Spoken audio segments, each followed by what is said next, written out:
So I just want to show you quickly the wild cabbage here. Seed from this was collected nearby, right next to the seed. This is either a wild cabbage or it's an escaped cabbage that has been in the one area for a long time and slowly been changed through natural selection to its own unique type. So this is either a wild cabbage or a unique strain of cabbage, I'm not sure yet. It's certainly not like any other cabbage I've seen, and it's very close to the wild cabbage. This is a bit over a year now in age, this plant, and it's really done quite well. It's been decimated by caterpillars this year, which is why a lot of the leaves are missing, and it's now the end of December. You can see it's Christmas Eve in fact, but it's still doing okay. It's perennial, which is interesting.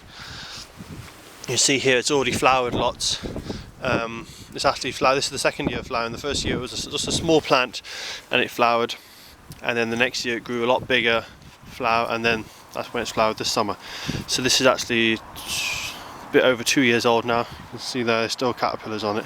Have to keep removing them, but it's grown this really woody, really strong, like a shrub really. It's like wood.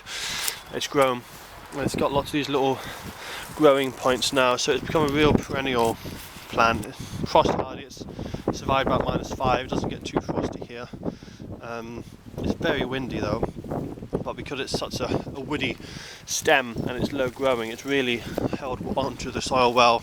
It hasn't been uprooted, hasn't been damaged by the wind, so it's doing very well. So I might keep you updated if this keeps growing, and it'll be interesting to see how many years this cabbage can go, because at the moment it's quite perennial and it might even become a small shrub, but we'll see. So yeah, that's the wild cabbage. You can't really eat the flowers. You can eat the flowers, but I mean they're very long. They don't make a very good broccoli at all. But the leaves are okay. You can just pick them a bit like that. They don't make heads at all because it's a wild cabbage, but you can just eat the leaves and boil them up, a bit like spinach really. So that's the wild cabbage plant that I've been growing, and I've been collecting the seeds because even if it's not wild cabbage, it's quite a rare variety, and so I'd like to try and keep this from going extinct. And that's the unusual wild cabbage, or whatever variety it is.